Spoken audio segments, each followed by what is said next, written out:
생명의 존중을 위한 배려하는 삶이라는 제목으로 함께 말씀을 나누고자 합니다. 지난 시간부터 이번 그리고 다음 말씀까지 생명을 배려하는 삶에 대한 주제가 다양한 그런 면에서 진행되고 있습니다. 여러 가지 단편적인 말씀이 있는데 그 모든 것을 그냥 하나로 통일시키면 이웃의 생명을 존중하라는 것입니다. 인간은 사회적인 동물이라고 합니다. 그렇기 때문에 내가 살아야지 이웃이 무슨 필요가 있나 싶어도 이웃이 없으면 우리 인간이 살아갈 수 없는 사회적인 존재라는 것입니다. 옛말에도 순망치환이라 했어요. 우리의 입술이 찬바람이 싹 불 때 이를 이렇게 드러내면 이가 시리죠. 이가 치한, 이가 시리단. 입술을 이렇게 딱 다물어야 치아가 따뜻한. 그런데 입술이 없어지면 이도 시리고, 따라서 이웃이 없어지면 우리도 수많은 피해와 고통을 당한다. 그래서 오늘 우리는 참으로 현대인에게 있어서 자기 중심주의로 살아가고 이웃이 나에게 무슨 필요가 있느냐 그렇게 생각하기 쉬운 이때 얼마나 이웃이 소중한 것인지 하나님의 말씀을 통하여 우리가 함께 은혜를 나누고자 합니다. 어떤 사람이 천국과 지옥을 가보고 그것을 비유로 얘기했습니다. 그것은 천국과 지옥에 똑같은 음식이 차려져 있는데 천국에 있는 사람은 그 음식을 먹고 서로 간에 즐기고 배부르고 얼굴도 뽀얗고 살이 쪘는데 똑같은 음식을 차린 지옥에서는 사람들이 마르고 그야말로 험상궂은 얼굴로 미움과 다툼이 가득한 속에 있다. 그래서 그것이 어떤 일인지 자세히 보니까 천국과 지옥의 이제 비유죠. 긴 젓가락, 1m 정도 되는 젓가락으로 반드시 음식을 먹어야 돼. 손으로 집어 먹으면 음식이 없어져 버려요. 그래서 이 1m 된 젓가락으로 우리 입에 넣을 수 있겠습니까?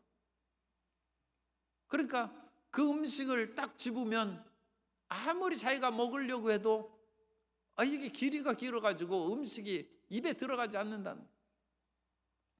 지옥에서는 미움이 가득해. 그래서 그 음식을 짓고 절대로 다른 사람에게 입에 넣어주지 않습니다. 그러니까 서로 못 먹는 거예요.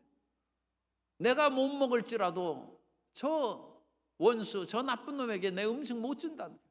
그래서 지옥에는 똑같이 아름다운 음식이 있어도 사람들이 굶주리고 피골이 상접했어. 그런데 천국은 음식을 집어서 상대방에게 입에 넣어주는 거예요. 1m가 되든 무슨 상관이 있겠어요. 그거 집어서 넣어줘. 그러면 상대방은 또 뭐 먹을래 하면서 그 음식을 집어서 이렇게 넣어주고, 그러니까 서로 간에 도와주고 협력하여 삶으로 음식도 맛있게 먹고 그야말로 얼굴도 뽀얀하고 힘도 있고 강건하게 화목하게 살아간다. 오늘 우리가 이와 같은 천국과 비옥의 음식에 대한 이야기를 우리 마음에 새겨둘 필요가 있습니다. 자기의 주장만 내세우고 상대방을 무시하고 그것을 업신여기면 결국 서로 간에 파멸된다는 것입니다. 첫 번째 22절부터 신명기 21장 22절부터 23절까지는 처형당한 사람이 나무에 달렸을 때, 우리나라도 옛날에 효수 또는 효시라고 해서 죄인이 죽으면 목을 딱 잘라가지고, 이거 참 끔찍합니다만 상투를 딱 풀어가지고 나무에 묶어놔요. 조선시대에 반역죄를 지은 사람들을 그렇게 효수, 목을 매달아놓은, 또는 효시라고도 그랬어요. 그런데 우리나라만 그런 것이 아니라 중국에서 훨씬 옛날엔 사망오제 시대부터 그런 효수의 처형법이 있었어요. 그런데 우리 성경에도 보면 요셉 이야기에 그와 같이 이집트에도 그 같은 일이 있는 거예요. 그래서 창세기 40장 19절에 보면 지금부터 사흘 안에 바로가 당신의 머리를 들고 당신을 나무에 달리니 새들이 당신의 고기를 뜯어 먹으리라 하더니, 그래서 이 나무에 매달아서 처형하는 것입니다. 그래서 이집트에도 있고 세계 곳곳부터 옛날에 그렇게 있습니다. 그런데 나쁜 사람들이 그런 식으로 남대문에 효수가 되어서 매달린 것을 보면 참 불쌍한 생각도 좀 있겠지만 통쾌한 마음이 있고, 저런 악인은 저렇게 벌을 받아야 된다, 그런 생각을 할 수 있고, 또 일벌백계로 절대로 저런 죄를 지어서는 안 되겠구나, 그런 마음의 경각심과 깨달음을 가질 수 있습니다. 그런데 드물기는 하지만 그 사람의 가족이나 그래도 혹시라도 사랑하는 사람이 한 사람이라도 있으면 그 마음이 얼마나 아프고 찢어지겠습니까? 그래서 오늘 말씀에는 이 매달아 놓은 그 시체는 하나님께 저주를 받은 것이므로 밤새도록 매달아 두면 이 저주가 땅에 내려와서 너희가 사는 그 지역이 저주를 받는다는 것입니다. 그러므로 너희 자신을 위해서도 아무리 그 사람이 밉고 흉악한 범죄자일지라도 밤새껏 매달아 주지 말고 저녁이 오기 전에 그 시체를 거두어서 그렇게 매장하라는, 그것은 그 죽은 사람에 대한 모욕과 멸시를 더 이상 받게 하지 말라는 이웃에 대한 배려입니다. 하나님의 긍휼하십니다. 아무리 흉악한 죄라 할지라도 불쌍히 여기라는, 더군다나 그 가까운 가족이나 사랑하는 사람이 있다면 그 사람을 배려하라는 것입니다.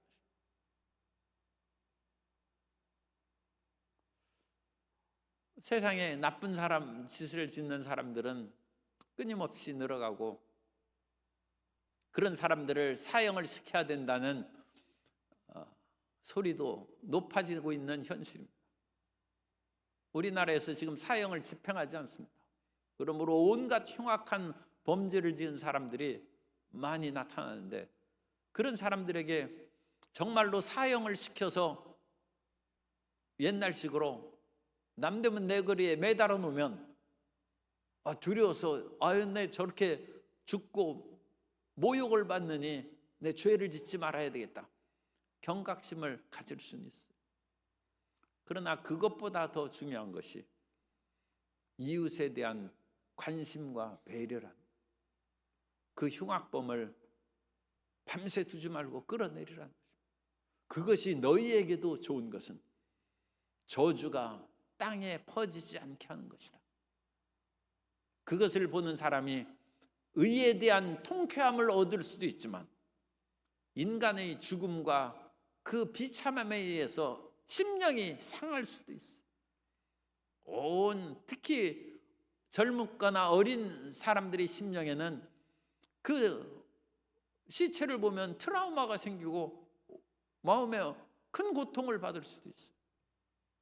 그러므로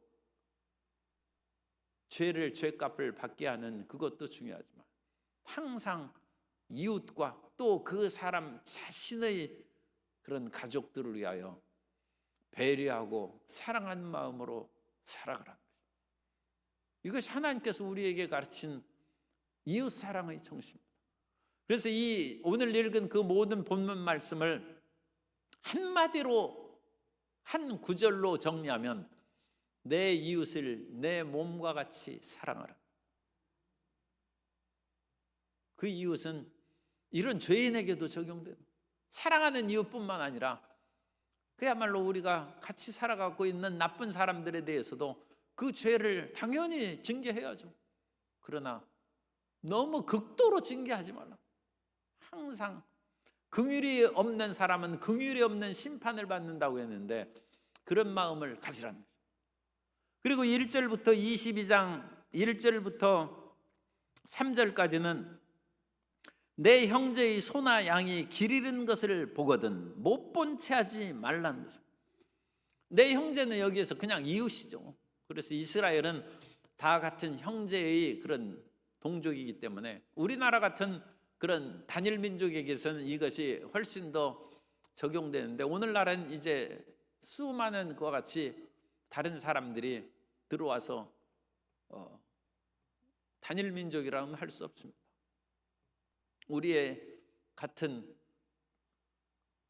그 생활하는 사람들 중에 오늘날 한 300만, 200만이 넘었습니다. 그런 사람들이 한국에 시집 오고 자식을 낳고 그런 식으로 같이 살아가고 있습니다. 그래서 더욱더 이제는 많은 사람들이 우리나라에 들어와서 살 것입니다. 그러나 어쨌든 그 모든 사람들이 우리의 형제요, 우리가 이웃입니다. 그런데 그 이웃의 소나 양이 길을 잃은 거 보면 그 이웃이 꼭 그 못된 그 놀분의 소나 양이 잘됐다 싶어가지고 못 본 채 하지 말라. 놀부는 비록 밉지만 소나 양이 무슨 죄가 있어요? 그런데 꼭 그런 것은 안 해요. 그죠? 주인이, 이것도 또 실례의 말이 된, 주인이 못되면 강아지도 못됐더라고. 그래가지고 이 주인이 싸나오면 이 개도 싸나와가지고 그 집에 얼씬하기가 어려워. 그래가지고 이게 주인 닮는다는 얘기가 그 옛날에도 시골에서 그 맞는 얘기인 것 같아요. 그래서 그래도 소까지는 안 되죠. 개는 그래도 IQ가 좀 높아가지고 주인 닮을 수도 있어요. 그런데 소나 양까지 뭐 주인 닮아가지고 놀부 심정으로 그렇게 양이나 소가 하겠어요? 그러면 이 놀부 잘 됐다 그러지 말고 이 불쌍한 소나 양을 잘 돌봐주라는 것입니다. 그리고 길 잃어서 잘못하면 구덩이에 빠질 수 있고 어려우면 소야 뭐 어디 산에 가서 혼자 살 수 있을지 몰라도 양은 시력이 굉장히 나쁘다고 그래요. 그래가지고 가다가 구덩이에 빠지고 길을 헤매다가 그와 같이 들개라든지 뭐 늑대 이 야생 동물에게 잡혀 먹을 수도 있어요. 그러니까 그런 것들을 돌보아서 자기 집으로 주인이 지금 없지 않습니까? 이웃에. 그리고 지금 내 형제라는 그 이웃의 말은 가까운 이웃뿐만 아니라 먼 이웃까지 다 포함하는 거예요. 그래서 우리가 주인을 아는 사람을 당연히 그와 같이 돌보고 찾아다 돌려줘야 될 뿐만 아니라 주인을 모르는 소나 양이 있으면 일단 그걸 자기 집으로 데려가라는 거예요. 그래서 자기 집에서 소 염을 줘야죠. 양 먹이 줘야죠. 힘들지 않습니까? 그래도 그것을 돌봐주고 나중에 주인이 오면 그것을 돌려주라는 것입니다. 그래서 우리에게 좀 손해가 있을지라도 그런 이웃에게 따뜻한 사랑과 배려를 하라는 것입니다. 그런데 끝까지 주인이 오지 않으면 어떡하겠어요? 그럼 고대 세계에서는 그것을 자유 소유로 할 수 있습니다. 그래서 이런 소유권 문제가 바트의 경우에 엘리사 시대에 나타났죠. 엘리사 시대의 수넴 여인에게 엘리사가 앞으로 이 지역에 7년 동안 기근이 다가와서 가뭄이 다가와서 내가 농사를 짓지 못할 것이니까 블레셋의 땅에 가서 살으라고 했어요. 그래서 그 지역에 간 사이에 그 농토를 딴 사람이 소유해 가지고 그렇게 또 이제 비가 조금 오거나 아니면 다른 작물을 좀 어떻게 심어서 지내왔어요. 와 보니까 딴 사람이 거기를 차지하고 있어서 그걸 왕 앞에다가 얘기해서 그 땅을 찾는 이야기가 나와 있습니다. 그런데 만일 수넴 여인이 블레셋 땅에 가서 거기에서 혹시라도 수명에 다해서 돌아가셨으면 그 땅은 차지한 사람이 갖는 것이죠. 그래서 고대 세계에서는 경찰 제도라든지 이런 등기, 소유권 그런 서류나 그 모든 것들이 오늘날과 같이 완비되어 있지 않기 때문에 그런 일들이 있습니다. 그러나 일단 주인이 이제 나타날 것으로 항상 생각합니다. 그래서 소나 양이 길을 잃은 것을 보면 매정하게 굴지 말고 내가 이것을 돌봐서 나에게 무슨 이득이 있겠는가. 결국 주인이 찾아갈 것이고 나는 그 사이에 시간 뺏기고 물질 뺏기고 고생만 하고 뭐 또 이 지저분한 얘기입니다만 소똥하고 양똥을 치우고 그러려면 우리 집만 복잡해지니까 나는 못 본 척 하겠다. 그러지 말라는 것입니다. 이웃에 대해서 몸보청하지 말고 사랑과 관심을 기울여서 돌보아주라는 거예요. 이렇게 살아가기가 쉽지 않죠. 그런데 성경께서 그렇게, 하나님께서 그렇게 말씀하고 의복이라도 그리하고 3절에는 물건도 그리하라는 것입니다. 의복이라도 그리하고 형제가 잃어버린 어떤 것이든지 내가 얻거든 다 그리하고 못 본 채 하지 말 것이며. 오늘날 우리는 이제 의복이나 가방이나 귀중품 어떤 것을 잃어버리면 그걸 경찰에 신고해서 경찰에 보관하면 되는 것입니다. 그렇지만 이전에 경찰 제도나 그런 것들이 돼 있지 않을 때는 발견한 사람이 그것을 보관하고 또 사람들에게 잃어버린 어떤 사람이 여기저기 찾아다니면 내가 보관하고 있으니까 와서 그걸 찾아가라. 그리고 또 그것을 나쁜 사람은 자기 것이 아닌데도 자기 것인 양 그와 같이 거짓말할 수도 있으니까 이제 그 양의 특징이라든지 소의 특징이라든지 의복이라든지 물건의 그런 것들에 대해서 자세하게 자기가 살펴보고 그 특징을 얘기하라고 해서 참 주인을 찾아줘야 돼. 그래야지 가짜 주인이 왔는데 그걸 돌려 그냥 무조건 줬어요. 어떤 사람 이거 내 것이라고. 그랬더니 참 주인이 찾아와가지고 그거 어디 갔느냐고 하면 아까 주인이 와서 내가 돌려줬다. 내가 참 주인인데 어찌 그렇게 미리 그것을 확인도 안 하고 돌려줬느냐. 그렇게 하면 이제 낭패를 당하는 것이죠. 그래서 이런 물건을 만든 것이 쉬운 일이 아닙니다. 그러나 이웃에 대한 관심과 배려에는 그런 희생과 헌신이 따른다는 것입니다. 그리고 4절에 보면 내 형제의 낙이나 소가 길에 넘어진 것을 보거든 못 본 채 하지 말고. 이 못 본 채 하라는 단어는 히브리어로 알람이라는 단어를 쓰는데 자신을 감추다는 뜻입니다. 자신을 여기에서 양이 넘어졌어요. 그러면 못 본 채 한 것뿐만 아니라 자기 자신을 싹 숨겨가지고 피해서 도망간. 왜냐하면 그 현장을 지나간 것을 다른 사람이 보고 그대로 지나치는 것을 보면 자기 자신을 매정하다고 비난할 수도 있기 때문에 자기가 다른 사람의 눈에 띄지 않도록 남의 양인데 죽거나 살거나 나하고 무슨 상관이 있으랴 하면서 자기 몸을 숨겨가지고 딴 데로 피해가는 거예요. 그 단어를 이제 사용했습니다. 그것을 우리 번역에는 못 본 채 하는 거예요. 그래서 우리는 오늘날 이 사회 시대에는 못 본 채 하는 일이 많죠. 그리고 못 본 채 하는 그런 일들로 인하여 수많은 사람이 길거리에서도 이 오늘날에 그야말로 생면부지에 처음 보는 사람을 그냥 폭행하고 살해하는 그런 일들까지 생기니까 오늘날은 너무 무서운 세상이 되어서 우리가 그런 것을 관여했다가는 큰 그 낭패에 빠질 수 있어요.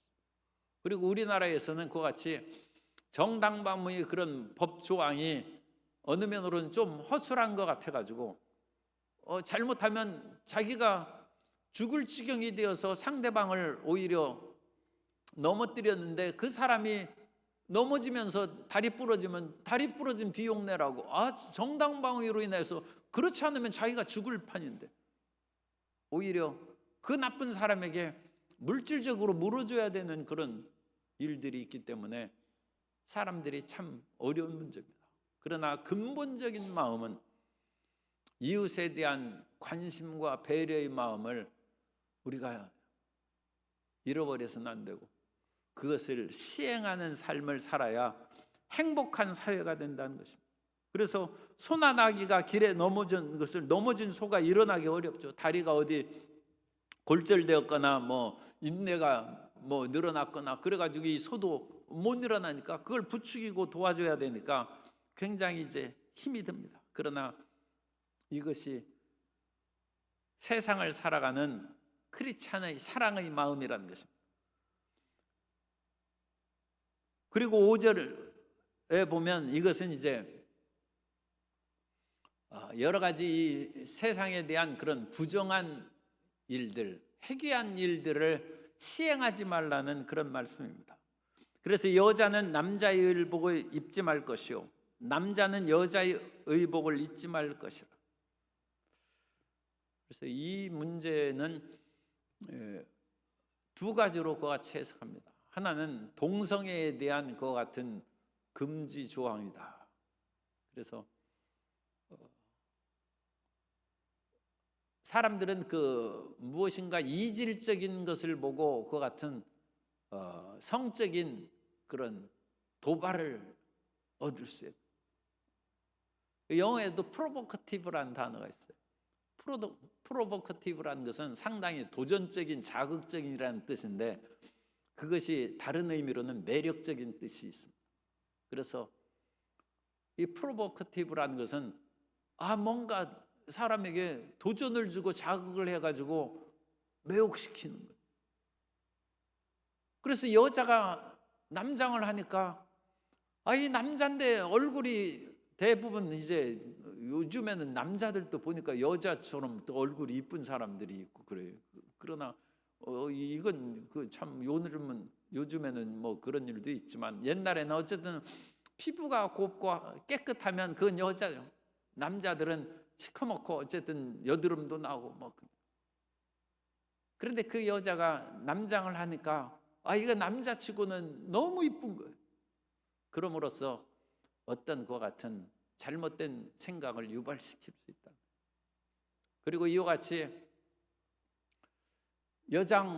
남자가 여장을 하는 그런 일은 이방 종교에서 그런 일이 나타납니다. 특히 여신을 섬기는 이방 종교에서는 제사장이 여자 의복을 입는 그 얘기가 고대문헌에 나타납니다. 그럼으로써 그런 종교는 상당히 이제 일종의 음란 종교죠. 그럼으로써 사람의 성적인 것을 자극시키는 그런 종교입니다. 그래서 이런 종교적인 풍습이라든지 동성애가 들어오지 않도록 자기 성별에 맞는 옷을 입으라. 꼭 바지를 입어서는 안 된다. 여자는 반드시 치마를 입어야 된다. 그런 의미는 아닙니다. 자기가 여자인 것을 드러내는 그런 복장을 그렇게 이제 하고 있어야지 그것을 오히려 반대로 이해할 수 있는 복장은 하지 말라. 그것이 여러 가지 기괴한 현상을 일으킬 수 있고 하나님께서 내 하나님 야훼께서 가증히 이제 여기신다. 가증히 여긴다. 그러므로 그와 같이 가증한 행동을 하는 것을 성경은 이제 우리에게 금지시키고 있습니다. 그 다음에 6절부터 7절까지는 이 어미새와 새끼새에 대한 그런 말씀입니다. 그래서 길을 가다가 나무에나 땅에 있는 새의 보금자리에 새 새끼가 나 알이 있고 어미새가 그의 새끼나 알을 품은 것을 보거든 그 어미새와 새끼를 아울러 취하지 말고 어미는 반드시 놓아줄 것이다. 일단 이 표면적인 말씀으로는 이런 생명체에 대한 그런 보호와 존중에 대한 사상입니다.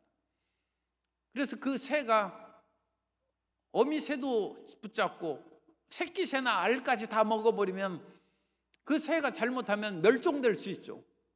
그러니까 고대 세계에서 이 새 알도 먹고 뭐 새들도 구워 먹고 그러니까 이런 새를 잡아가지고 식용하는 그런 부족들이 또 오늘날에도 인도네시아라든지 그런 데서는 또 여러 많이 있습니다. 오늘날 우리가 산새를 잡아서 먹고 그런 것은 거의 없습니다만 제가 어렸을 때만 해도 겨울만 되면 이제 쌓아놓은 볏짚단 쌀을 이제 오늘날에는 다 하면 창고에 다 들여가지고 뭐 수매하고 뭐 창고에 보관하는데 옛날에는 집 뒷마당에 이제 그것을 이렇게 쌓아놨어요. 그러면 참새들이 무수하게 거기에 달려든 거예요. 새들을 물론 못 들어오게 방비했습니다만 그래도 아무래도 거기에서 벼 이삭이나 그런 것이 떨어져 있으니까 참새들이 많이 오죠.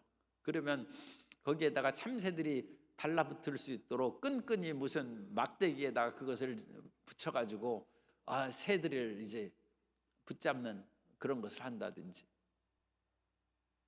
좀 잔인한 얘기입니다만 그 못 쓰는 바구니 그런 것을 밑에 쌀을 이렇게 놓고 이 바구니를 탁 잡아당기면 탁 내리게 돼 있어요. 그럼 새들이 막 왔을 때 그걸 타가면 그 속에 오면 그 다음에 저는 실질적으로 그렇게 한 적은 없습니다. 그런데 전해오는 이야기를 하면 그럼 막 가가지고 그 광주리를 밟는 거예요. 그러면 새들이 다리 부러지고 날개 부러지고 그래가지고 거기서 죽어 있는 거예요. 그러면 그거 구워 먹는 거예요. 그래서 이 새들을 예전엔 좀 잡아먹고 그랬어요. 우리가 오늘날에는 그런 야생 새나 참새라든지 그런 거 그래가지고 옛날에는 포장마차에 참새구이라고 쓰여 있는 그런 것들이 많이 있어요. 그런데 요즘엔 그거 싹 사라졌죠. 오늘날에는 참 먹을 것이 많은 그런 시대가 됐어요. 그러나 어쨌든 간에 이런 시대에 그렇게 새를 먹고 알을 먹고 그런 때에도 새끼 새와 어미 새를 한꺼번에 잡지 말라. 그 알을 먹었으면 어미 새는 놓아주라는 것입니다. 그럼으로써 우리가 이용하는 이와 같은 자연 자원이 이 조류나 모든 그런 자원이 고갈되거나 없어지지 않도록 배려하고 그것을 돌보라는 그런 마음을 갖습니다. 그런데 이런 것에서 이제 또 나아가서 우리가 우리 눈앞에 있는 당장의 이익에 너무 마음을 뺏기지 말라. 항상 고기 잡을 때는 교과서에 나오는 얘기가 너무 그물을 촘촘히 해서 치어까지 새끼 물고기까지 몽땅 잡고 하는 그런 일을 하지 말라. 그래가지고 작은 물고기 예컨대 뭐 30cm만 엄청나요. 한 10, 그런데 바다 물고기에는 30cm 이하는 그냥 놓아주라든지 그런 식으로 해가지고 어종을 보호하는 거예요. 전에 성남이 지금 많이 개발됐습니다만 그 성남에 산에 가면 거기 산삼이 있었다. 그래가지고 성남에 있는 그 담임 목사님이 있어요. 그런데 그 담임 목사님이 어느 날 성도님한테 간증하는 성도님이 얘기하는 걸 들었는데 산에 올라갔다가 산삼을 15뿌리를 캤다. 그런데 하나도 나한테 안 가져왔더라고. 그렇게 얘기를 하는 것을 제가 딱 들었어요. 그래서 그 산삼이 얼마나 그러니까 몇 년이나 된 겁니까? 그랬더니 몇 년부터 기껏해야 한 30년 그런 정도인데 어쨌든 그 산삼이 주변에 씨를 뿌리니까 15개나 그거 같이 산삼을 뽑았다. 그러면 안 된다. 아니 그 산삼 몇 년 된 그 산삼 먹어봐야 무슨 효과가 있어? 산삼이 10년, 30년은 넘어야 효력이 있는데 산삼 보니까 이게 또 실례의 표현이에요. 눈이 뒤집어져 가지고 그냥 몽땅 뽑아오는 거예요. 아니 그러면 다른 사람이 산삼을 어떻게 먹습니까? 자기가 딱 봐가지고 물론 그런 분별력이야 산삼 10만이가 아닌 한에는 가지기가 어렵습니다만 10년이나 30년 된 산삼만 뽑고 나머지 어린 산삼은 놔둬야 다음에라도 와서 약효 있는 산삼을 뽑고 또 그것을 보존하고 간직해 놓으면 나중에 100년 묵은 산삼이 되고 1000년 묵은 산삼이 되면 옛날에는 이제 1000년 묵은 산삼 되면 죽은 사람도 살아난다고 그랬어. 그래야 영약이 되는 거지. 그런데 그 몇 년 된 산삼을 그냥 몽땅 뽑아가지고 그것은 우리 그 좋은 식당에 가면 산삼뿌리 나와요. 그거 먹는 거나 마찬가지. 너무 이 자연에 대해서 새에 대해서도 그렇고 산삼에 대해서도 그렇고 우리가 가질 수 있는 그거에 대해서 너무 탐욕을 부리지 말고 어떤 면으로는 산삼도 불쌍히 여기라는 거예요. 산삼도 새끼를 쳐가지고 사는데 거기에서 큰 산삼, 어미 산삼을 먹었으면 새끼 산삼은 살려둬야죠. 어미 새가 붙잡았으면 아니 어미새를 붙잡으면 새끼새는 죽으니까 할 수 없이 새끼새를 먹는 거예요. 그리고 알을 먹는 거예요. 그럼 어미는 또 알을 낳아서 그 종족을 보존할 수 있는 거예요. 그래서 우리가 자연이라든지 다른 동물에 대해서 우리가 사랑하고 배려하는 마음을 갖고 우리 크리스찬들이 그런 마음으로 살아가라는 것입니다. 하나님을 믿고 경외하는 사람은 하나님만 그와 같이 잘 보이려고 하지 말고 따뜻한 마음으로 자연에 대해서, 동물에 대해서, 지금 다 동물 얘기죠. 그런데 이 모든 것들은 어떤 면으로는 사람에 대한 비유입니다. 지금부터는 이 사람에 대한 비유로 하겠습니다. 자기가 별로 관계가 좋지 않은 못된 사람이 구덩이에 넘어져서 신음하고 있는데 못 본 척 하지 말라는 거예요. 낯설은 전혀 알지 못한 사람이 위기에 빠졌어요. 못 본 척 하지 말라. 왜냐하면 자기도 그런 일이 있을 때 어떤 사람이 못 본 척 하고 가면 자기가 큰 위기에 빠질 거 아니에요. 도와주라. 최소한 119라도 신고를 해요. 119에 우리가 직접 뛰어들어서 그 사람을 돌보고 건질 수 없다면 119에 신고해서 그 사람이 생명을 얻거나 도움을 받을 수 있도록 최소한의 조치도 해주는 것이, 그것이 하나님의 백성의 삶의 방법이라. 그렇게 따뜻하게 살라는 것입니다. 그리고 어미새와 새끼새의 얘기도 그것입니다. 그 집이 아무리 잘못되고 못된 집이라 할지라도 아버지를 처형할 때는 자식은 살려두라. 그래야 그 집안이 멸문지화가 당하지 않죠. 한쪽 편을 살려두라. 그럼으로써 하나님께서 사람에 대한 배려입니다. 그 사람을 그야말로 씨도 안 말리고 다 없애버린다. 그건 잔인한 거죠. 그 부모를 심판했으면 자식은 살려둬야 되고, 자식이 끔찍한 죄를 지었으면 그 자식으로 말미암아 심판을 행할 수밖에 없을지라도 그 부모는 가두지 말라는 거예요. 그래서 우리나라에서도 이 법에서 부자지간에 함께 죄를 지었어요. 그러면 아버지는 감옥에 가두더라도 자식은 그냥 집행유예를 시키는 거예요. 똑같은 죄를 지었어도 이 한쪽 편에 그냥 남겨두는 거예요. 자식을 가뒀으면 아버지라도 그 자식을 좀 뒷바라지할 수 있도록 집행유예를 시켜서 밖에 놔둔다는 거죠. 이것으로 말미암아 죽어야 될 사람이 있을 때 함께 죽이지 말고 한쪽 편을 살려두라. 그것을 대제사장 가야바가 이 말씀을 가지고 예수님에 대해서 얘기했습니다. 우리 민족이 로마 제국에 의해서 밀란이 일어나면 다 죽임을 당할 텐데 이 어려운 상황에 처했을 때 한 사람이 민족을 위하여 죽는 것이 오히려 낫다. 그래서 예수님을 죽이자고 얘기합니다. 그래서 우리 유다 민족이 살자는 것입니다.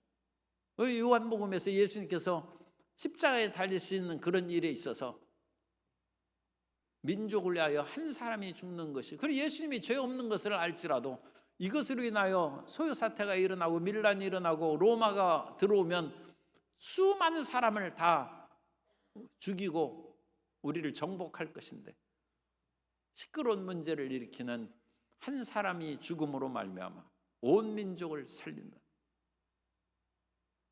그것이 어미새와 새끼새의 그와 같은 말씀에서 이 신약시대 대제사장 그리고 그 당시 랍비들이 그걸 주석한 것입니다. 오늘 어찌됐든지 우리의 마음 가운데 이와 같이 이웃에 대한 사랑과 관심과 배려의 마음을 우리가 해야 될 줄로 믿습니다.